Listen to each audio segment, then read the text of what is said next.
munduko kroketarik onenak amonarenak dira. Noren kasua bi. Ongi etorri lagunok, saio honetan zerbait norena den adieraziko duzue. Ea ba, bai ederki, arropa guztia lehortu da, jaso egingo dut. Hau nire elastikoa da? Bai, nirea da. Ara, eta galtzerdi hauek norenak dira, hau saltxa. Eta zuek, badakizue norenak diren etxeko jantziak? Esperimentu bat egingo dute gaur Juanik eta Aitorrek YouTuberako grabatzen ari diren bideoan. Ea, badago esaera bat. Munduko kroketarik onenak... Amonarenak. Nire ustez, munduko kroketarik onenak nire amonarenak dira. Eskerrik asko. Gogoratu noren kasuak propietatea edo jabetza adierazten duela eta normalean beti dagoela bere eskuinean izen bat. Adibidez, hau nire elastikoa da. Nire izen ordaina da eta noren kasuan deklinatuta dago. Elastikoa izena da, nire elastikoa. Era berean jokatzen da beste izen ordain guztiekin ere. Ire, haren, gure, zure, zuen, haien. Izen ordain baten ordez, izen bat badago, kontuan izan behar da izen hori singularra ala plurala den, gero deklinabide marka lotzeko. Haren singularrean, en pluralean eta den mugagabean. Adibidez, hauek lagunaren neguko arropak dira. Aurren, udako galtzak armairuan gorde ditut. Baina noren kasuan deklinatzen den hitzaren eskuinaldeko izena isilean badago, berriro aipatzen ez bada, bere deklinabide marka a singularrean eta ak pluralean noren kasuari eransten zaio.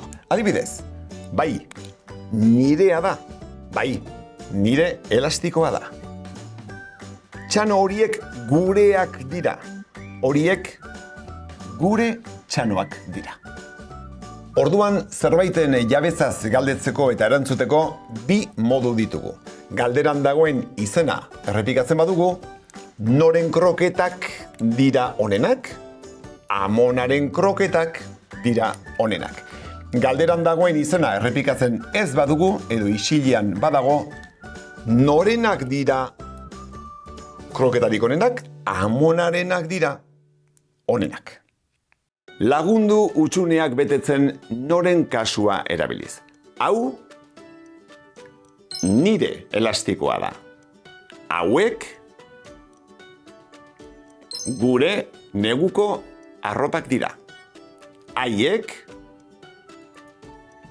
zuen udako galtzak dira. Orain erantzun galderari. Norenak dira txano horiek?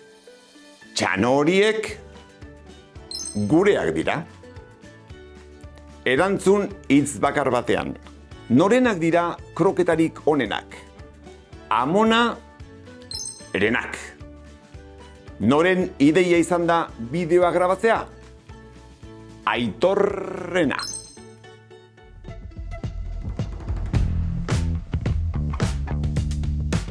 Noren kasuak jabetza edo propietatea adierazten du.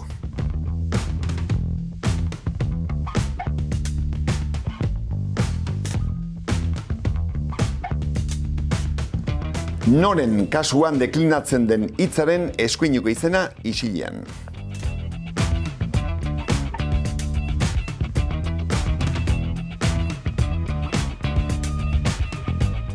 Zerbaiten jabetzaz galdetzeko moduak.